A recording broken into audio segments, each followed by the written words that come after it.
Yep. Yep. And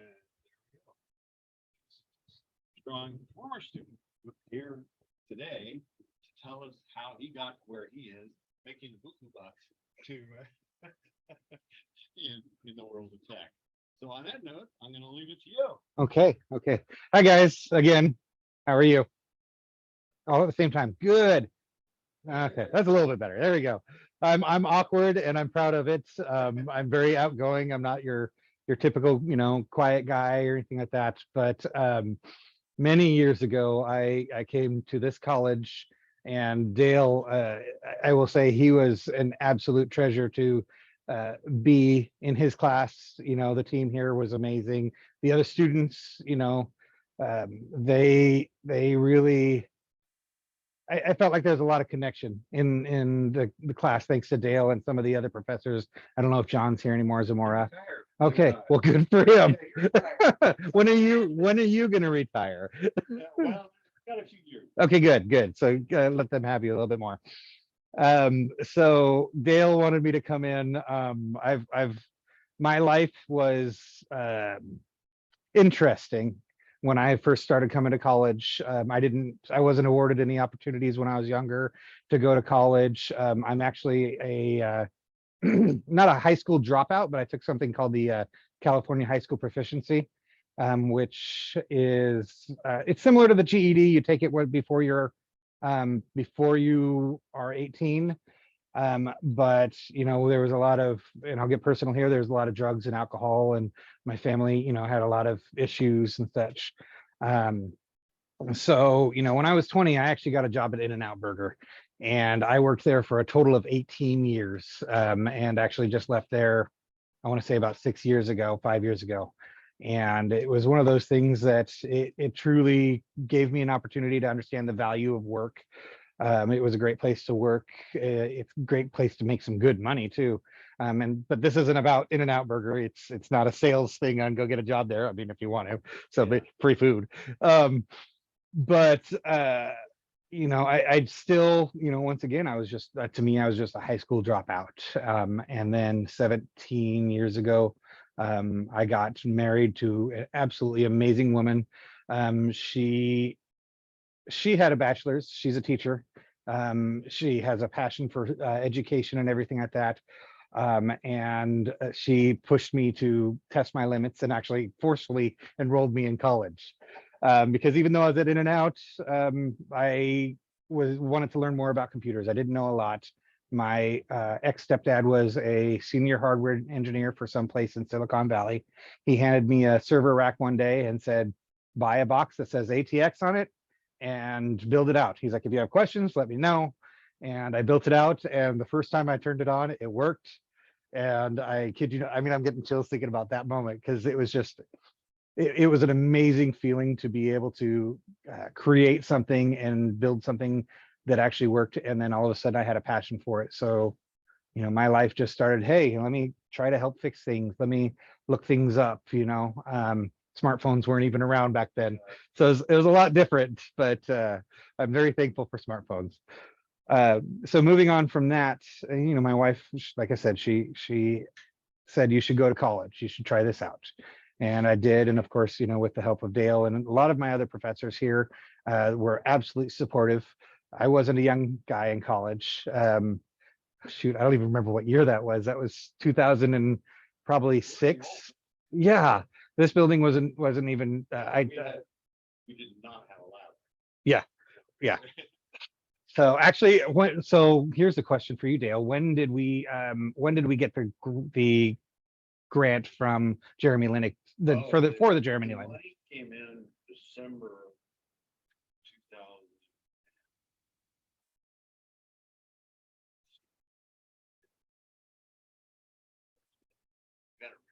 Okay. But Okay. the money, the Jeremy Lab money came from a wrongful death. Yeah, that's right. Yeah, well, I didn't ride today. Don't worry. I ride motorcycles. So. and even tingly, yeah, and but that December. okay. So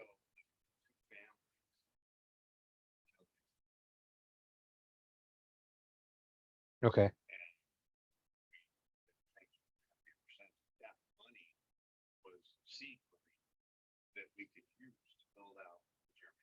Okay. Yeah. And I was involved with Major E. And anytime there was a Major E about this building, I was at that meeting to make sure we had our space. And I actually made them change the architectural drawings, like we put Jeremy Michael Kelly on this room Mhm. and the attached server. And over time, now is what it is. And students come back from 4-year school saying, we don't have anything. Yeah. Yeah. So they're pretty awesome to have. Hearing some of, I walked in this afternoon and or this half an hour ago, and he just gushed all over about what he wanted to show everything off to me. It's a lot of fun to play So, there. yeah, I guess that was about 12 years ago then. Yeah. Was when I was in college. And I lost my train of thought for just a moment there. So, let's see, 12 years ago, I was 31 years old. And, most of you guys are out of high school or a few years out of high school, depending on where you're at in your education. But, jumping into a classroom with a whole bunch of people who are 10 years younger than me, 11 years younger than me was really intimidating. I just felt like I had a really late start in life. But I did my best to not let it get me down. I leaned on my my strengths, which is definitely the outgoing attitude, the willingness to ask questions, and it was a great opportunity for me to finally get to come to college and do all this stuff. And went through a few years of college, got great grades, in and out. Ended up, I was in management at the same time, making buku bucks, and they basically said, okay, well, for me, I was really limiting my my availability at work. And when you're a manager, it makes for a really difficult scheduling for them. If I'm taking 15 units of classes and trying to be a manager, and they have to schedule 40 weeks. And so they basically gave me an ultimatum saying, hey, either continue your path with education or continue your path at In and Out as manager. And I was making a little too good of money, so I made the bad decision of leaving college. But it's funny because it ended up not being a horrible decision, but it worked out in my case. But I would still continue, try to get your degree. Yeah, get it out.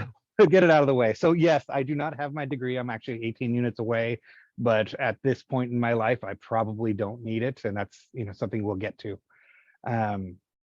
But so In and Out Burger, continued on that, and then one day I had heard that an opening had opened up at Connecting Waters Charter School, and I don't know if you guys have heard of that, but they handle about 8 counties in the area.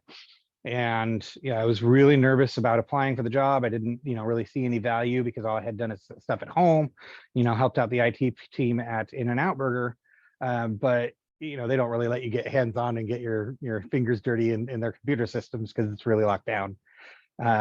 So got a job there, worked there for about 3 years, and it was a great opportunity to start at, but and this is something I'll probably talk about afterwards, is it's okay to see red flags and try to move away, and understand that you can grow beyond what they're Being one IT guy, you tell me yeah. you're- Yes, so Hey, it was terrible. That was your problem. yes, so that, and to his point, I was the only IT guy there. We had no network team, we had no apps team, no backend systems team. All the computers were local access, which of course is really safe, especially when you're spread across 8 counties and you've got people, I need help, and I'm like, well, can't help too much. But what was cool is it was a Google-based school, and that was exciting for me because I'm a staunch supporter of Android and Google. They're not perfect, but I don't think any system really is. But there was some little things here and there that made me feel uncomfortable. And I'll be direct. When I saw an email come out asking for everybody's passwords from the management team, and I said no, and they fought me on it, and I lost, because there is a time where you have to just give up and say, it's your decision, but here's the warnings. It was time for me to move on. And so one of my old classmates, Tom, from Linux, actually, He was working for, of course, I got a question back there. Hi. Is it? Okay, I will speak up. Is that better? Okay, I'm so sorry, guys. Public speaking is not my forte. You know, I was thinking a couple of questions and Dale walks in and says, "We're recording you." Yeah. Cool. Sorry about that. That's okay. I forgive you. I support him. So, so my friend Tom, you know, messaged me, said, "Hey, there's this opportunity at a retirement community out in Turlock. It's called Covenant Living of Turlock."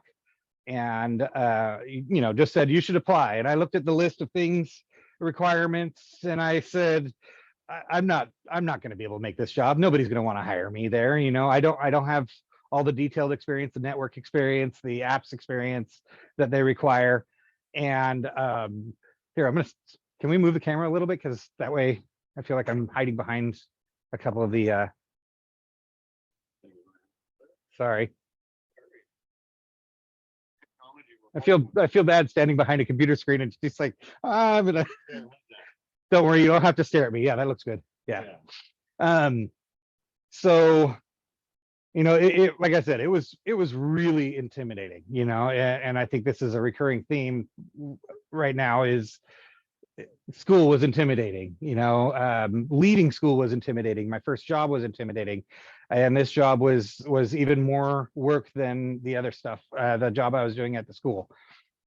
So I applied and somehow got pushed through. And believe it or not, I actually beat out 2 guys that had degrees. And the big thing for me was, and they told me afterwards, was my attitude. Yeah, soft skills are a huge thing. You know, me personally in this field, I'm dealing with elderly people. You know, I've got to teach them how to use a computer. You know, I've got to be a jack of all trades, and I can be a master of some, but I don't really need to. I'm now working with a team that is, we have a full network team at a central office. I've got a full applications team, full database team. I've got a national director right above me. And it's been an absolute treasure to be able to move on from a guy who, you know, had very little education into, you know, In-N-Out Burger to doing something I absolutely get to be passionate about. And, you know, recently, and I think this is why Dale wanted me to come in recently, a position opened up for me to be a regional lead, which means I'm in charge of all of the West Coast sites. And they I don't know why, but they still hired me. But actually, I know it's soft skills. But for me, I'm a big encourager. I love to lift people up. I love to make them feel good about what they're doing. I love to make them not feel stupid, you know, when it comes to knowledge, to lack of knowledge. And, you know, when you're dealing with students at the schools or with dealing with the elderly, I'm sure you guys all have grandparents that say, "Oh, you're going to college for computer science classes. Teach me how to use my phone and make a phone call or send a text message," or, you know, something simple like that. And we're definitely seeing, you know, a lot of the retirement community as they're getting younger. Well, I mean, they're all the same age, but the new ones that are coming in are asking a lot more questions about, you know, site security on Wi-Fi and you know, how to hook up computers themselves. Well, most of the time they even hook them up themselves, and it's really nice. Most of my job is definitely administrative, but it's been an amazing journey. And I know I talk fast, guys. I'm sorry. It's just how I am. I get nervous. But yeah. He's like, I allotted an hour and a half for this, and he's done in 10 minutes. No. Yeah.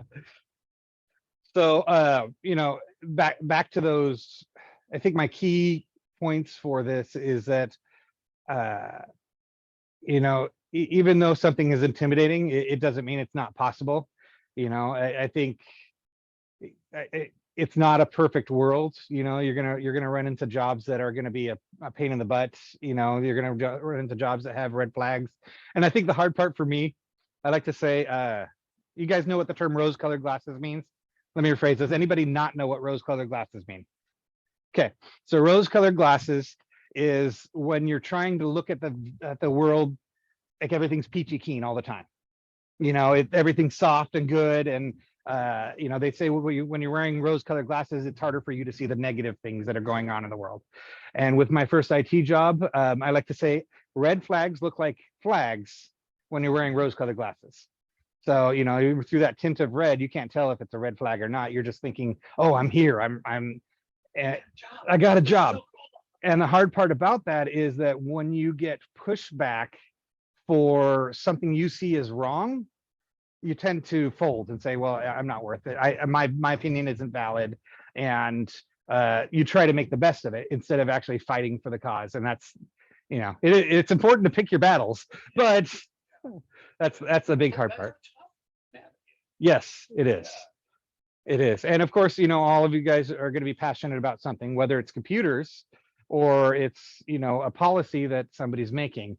But the hardest part is navigating the business acumen part of the world and understanding that even if it doesn't go your way, it doesn't mean you can't have, there aren't going to be other battles that you can fight that will go your way. You know, don't let one individual battle knock you down, because honestly, it's when it comes to cyber, it's a war. Yeah, it's cyber terrorism is a war. So, but yeah, so now, you know, when they offered me the job for a regional lead, and now I'm only in charge of 5 sites. One of them is a dual site that's here in or there in Turlock and then in Illinois. And then I have a Washington site, a San Diego site, and a Santa Barbara site. And I got to go visit the Santa Barbara one. Absolutely gorgeous. Too many hills. My feet hurt afterwards. The downside of having to dress up is wearing dress shoes. So, but it's nice because I still get to get under the desks, and I get to get behind the computers, and I get to, you know, do all these things that really help the staff be able to do what they need to do to assist the residents, and even into end of life care, which is a big thing for us because we do residential living, assisted living, and then skilled nursing, which is basically a lot of hospice stuff, you know, people who really can't handle things for themselves. And for me, you know, I do whatever I do, I try to do with a lot of passion, and getting to help these residents, you know, have a better life in nearing the end of their life, and then them seeing the results of, you know, they're coming back and, oh, thanks for teaching me stuff. It's just been, it's an amazing journey. And yeah. So Now, in your job description, here's a note to take. All job descriptions lie. Yep. They're looking for that perfect candidate. Apply anyway. Yep. It's interview practice. Yeah. Because you may get hired. Here's the point. You know, it's because there are tangible things that you can't put in a job description, like play well with others. You're supposed to know how to communicate, blah, blah, blah, blah. But what does that really mean? Well, if you mesh with the interviewer, is what that means. Is you make a connection. Mhm. Connection. And then even on the technical aspects of any job that you apply for, it's going to be few and far between finding for them to find a candidate that hits every single note. Know your strengths, and you know, there's nothing there is something wrong with being egotistical on your strengths, but there's nothing wrong with having pride in your strengths. And that's a huge difference. It's something I've tried to teach my 14-year-old daughter right now, the difference between ego and taking pride in her work. And it is, especially for a 14-year-old. But yeah. Yeah. And they, you know, they asked me some technical questions, and I think 1 or 2 of them, they were based questions, but 1 or 2 of them, I said, I don't know. And they, you know, when I interview, I applaud anybody who's willing to say, I don't know. You know, if you can't think of an answer right away, that's fine. But if I may give one interview tip, don't leave it at I don't know. Say, I don't know, but I know the troubleshooting skills. Or I mean, I know the troubleshooting steps. Google is your friend. You know, I actually, one of my favorite sayings is, I'm not a great IT guy. I just Google better than most of the people I work with, which is hopefully you guys too. Now, do you? I probably learned it from you. Yeah. Now that it's on every device, and Yeah, it's like, okay, let me run into the wall first Mhm. and know everything that doesn't work. Then you know how to construct your search terms to get exactly what you need. And I think another big thing is when I started going to college, I wanted to be a programmer. I got to go to Google I/O a couple of years. That was fun. it was a blast. When in the early days before it was nearly Now impossible. it's impossible. Yeah, 30 seconds and tickets sell out. I got to be I got, the first Android phone. I don't mind iPhone. I'm not gonna say it's bad. My work phone is one, but they both have their places in this world. And I think you taught me competition creates innovation. And that was a big thing. So that's why I think both are good. But it's okay to start looking at a field and then say, you know what, I don't think this is for me. There's nothing wrong with having extra classes on your dossier that you didn't really need. They still might come in handy in the future. I don't do a lot of scripting, but I understand the basics of it. So that's a big thing. So So question. that's okay if you don't have any, but yeah.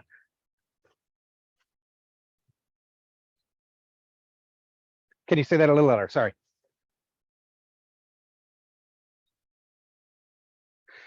So, that's a good question. I think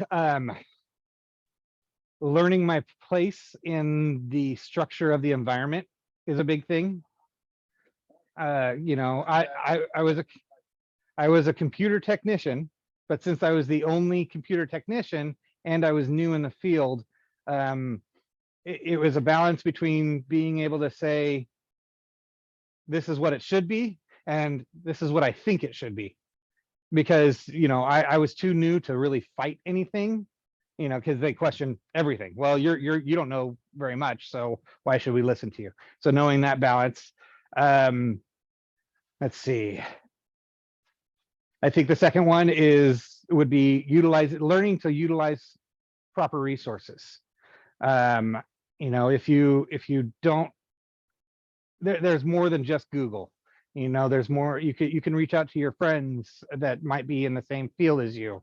I don't think there's ever a time that I was unable to reach out to Tom and say, this is a new one. You're not Tom, but Tom, my friend. Sorry. Even Dale, I think I reached out to him about a couple of things. I have another coworker. So with the school, we did have a networking engineer that was with a different school, and he kind of helped out here and there. But he was an amazing resource for me too. But I didn't want to bug him too much because he was a network engineer 3 level, and he doesn't need to worry about how to reset a password in Google for the first time. And then the third is not being afraid to take courses on your own outside of the workplace. Going Pluralsight is a website that I use for learning more about Active Directory or network engineering, or obviously you got your resources here, but your professors can't be here for everything. And that's just good insight. It's the technical training that you need to learn something like AngularJS. You're not going to learn it here, but that is an actual skill that is needed in the workforce today. The same thing with React. It's a plugin for JavaScript web developers. You're not going to learn it here, but you can go learn it once you know what JavaScript is and does. It's that type of thing. You've got to go learn those specific tool chains somewhere else. Mhm. Give you the basics. And don't expect to be able to do all of it in a work day either. That's the hard part. That's why I'm saying if you get those skills outside, I think one of the big things for me is I got a Google certificate, Google admin certificate, and took a lot of training courses on Google admin. I had to sign a contract saying that if I didn't stay with the organization after they purchased that, and this is actually, it's legitimate. It's a legitimate contract. For at least 3 years, I'd have to pay back that amount.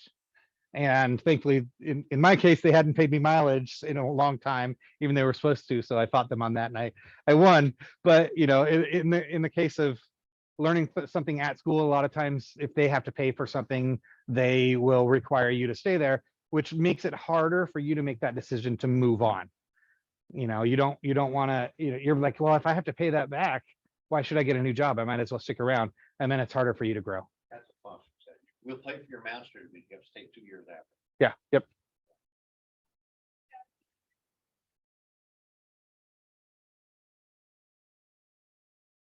That's too long ago. Was it, I think it was learning my place yeah. So within any organization, I think the hard part is knowing that you can't change everything in the organization. You should, it doesn't mean you can't bring ideas outside of your field, but picking your battles is a really big thing when it comes to knowing your place in an organization. And you're going to get shut down a lot. It happens. And sometimes if you're lucky, you'll get a place like my current job where I'm lifted up, and the more you learn about where your place is, and building, I think in addition to that, building those relationships with the people around you, they'll value your input a lot more. Yeah.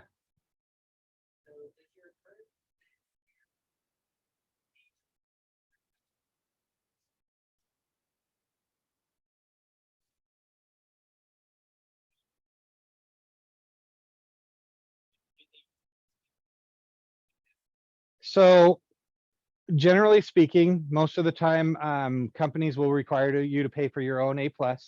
I got lucky. It was a job requirement for my job because, like I said, I didn't have a degree. I didn't even have any certifications when I applied for my current job.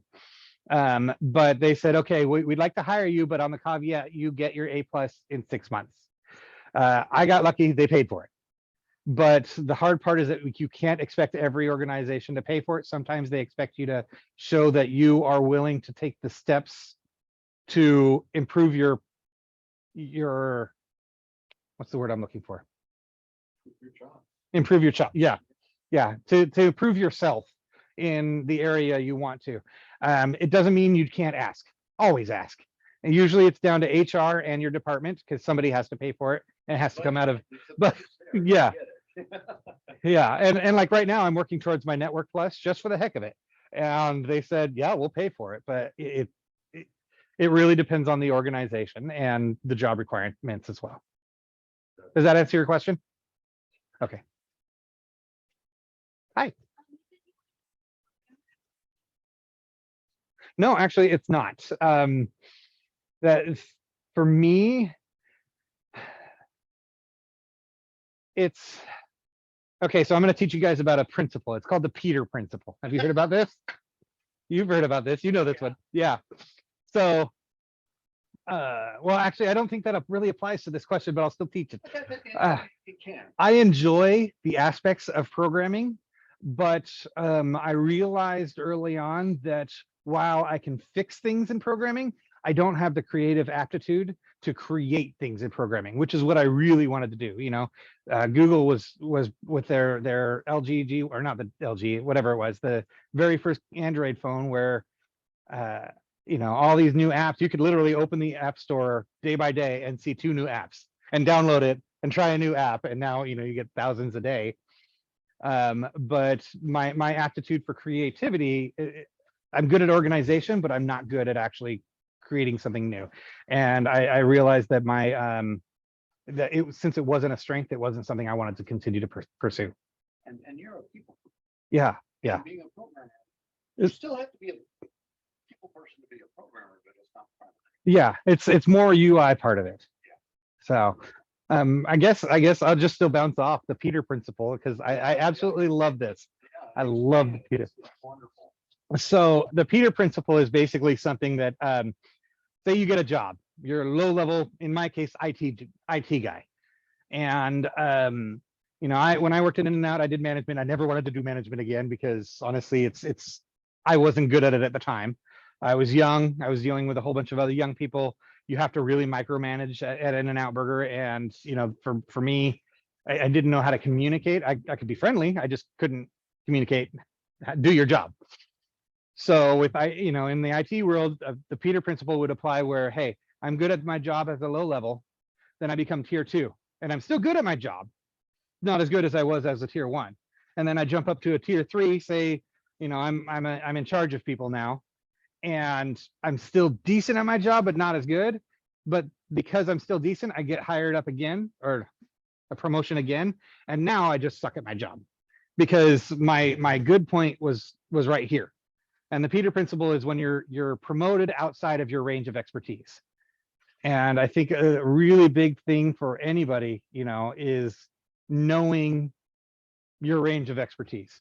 You don't always have to move up the chain. If you get, try management, see if you like it, but then you can say, this sucks, I hate it. Yep. And then go back. And there's nobody will ever judge. Well, hopefully nobody will ever judge you for stepping down. Yes, exactly. In my case, when I accepted the position, I told myself, if I don't feel like I'm doing a good job in a year, I'm stepping down. And we've seen that other people in the organization that have done that, and they're still there. They still love their job, because the fact is, I love what I do, and I was okay with not moving up because I was afraid of being promoted outside of my range. And then they're like, well, you're useless to the company, and they kick you out because they don't think about the Peter principles. So yeah. We need a warm body in this position. Yep.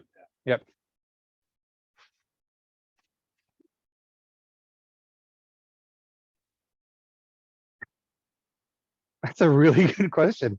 I mean, not that none of them, yeah, never mind. You know what I mean.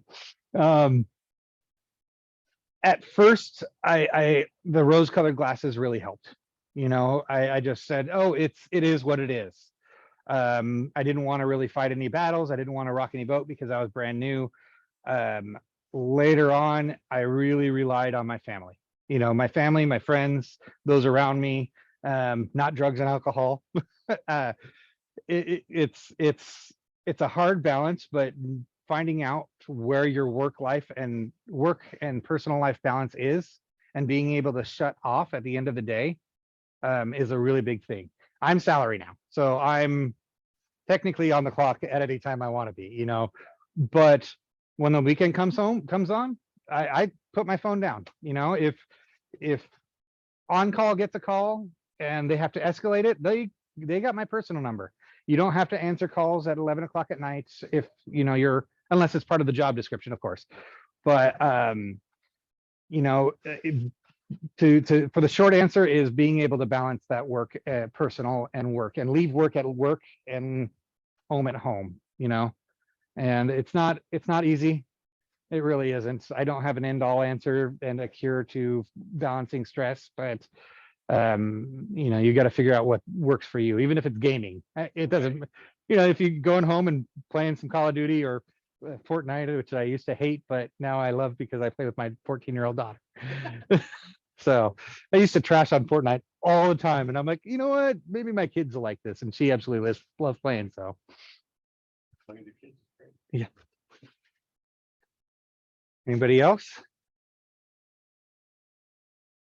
Okay. Stress is Yeah.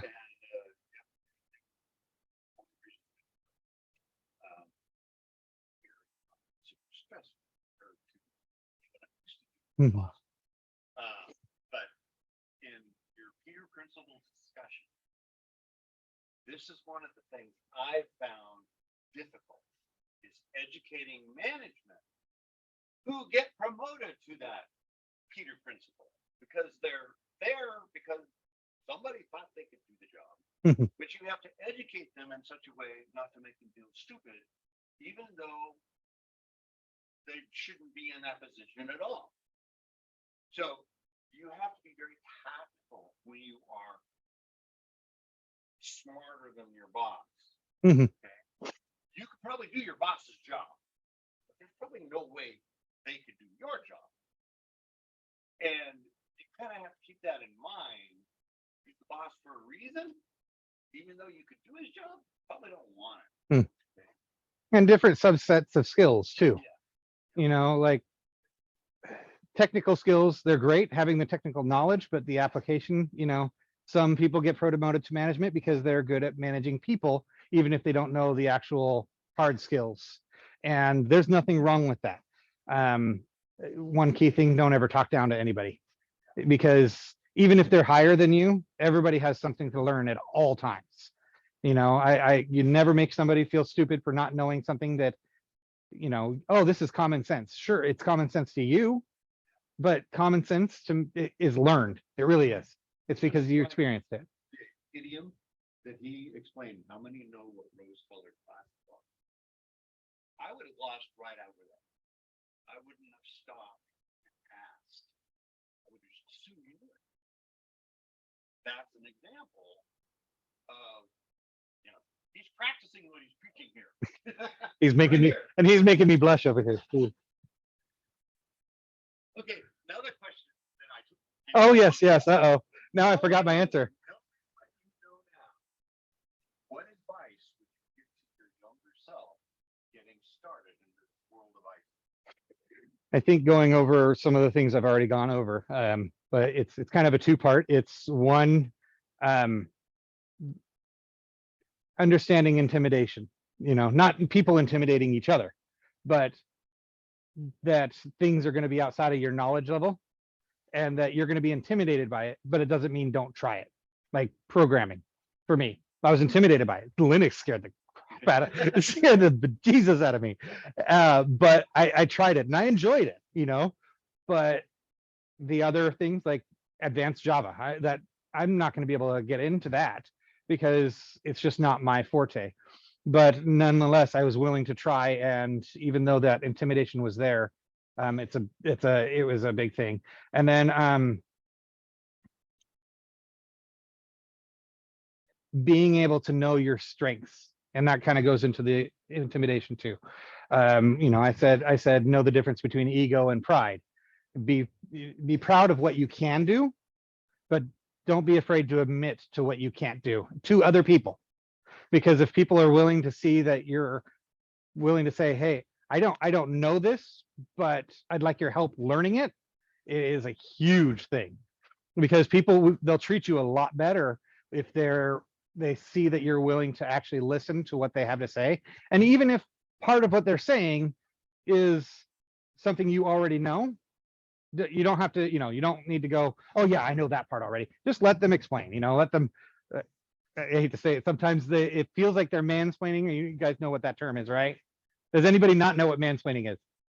Okay, so it might feel like somebody might be mansplaining something, and I hate to use that term, but it works.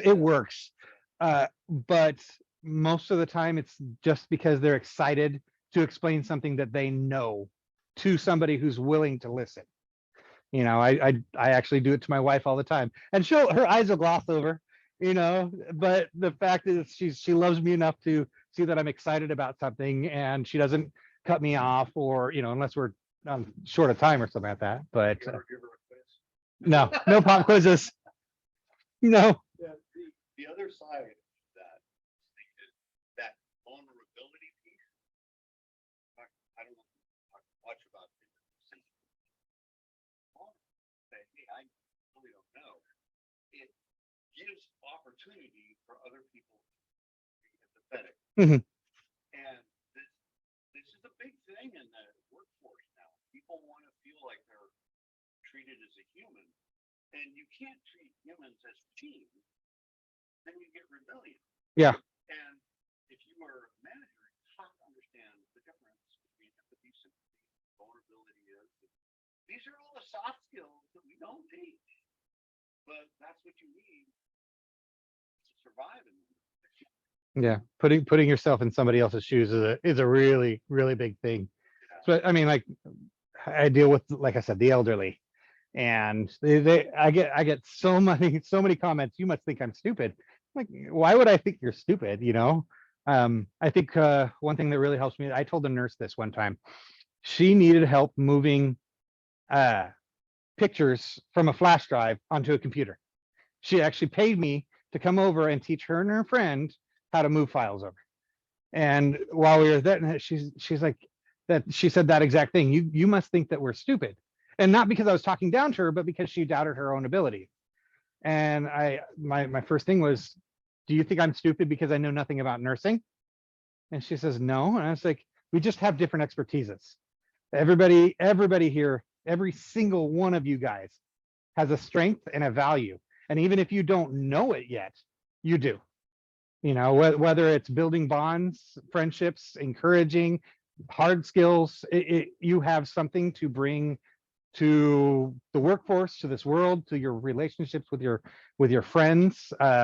You know, I would never want any one of you. I mean, I don't know all you guys by name, obviously, but there is absolutely no doubt in my mind that every single one of you has something of value to bring to this world.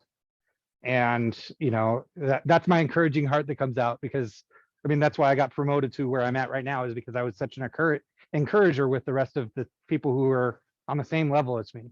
I don't ever want to make, I mean, not that I don't poke fun of my co-workers for things, you know, we have that bond and they do it to me too. But you know, if you could take one thing out of this, I would hope that it's that you understand you have value, you know, and I don't know what that is. I don't know where it is. You need to find that value. You need to find out what you can bring to the world, take pride in it, grow it. And, you know, like the seed, yeah, pay it forward and let somebody else know their value as well, you know, and what they bring to your life. And that's a big thing for me. Great. Well, I've certainly enjoyed Justin's time. Now, how many would like to make their living in this crazy field?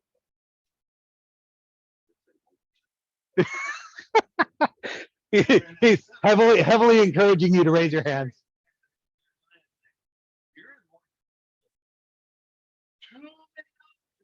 Mm-hmm. What can we do?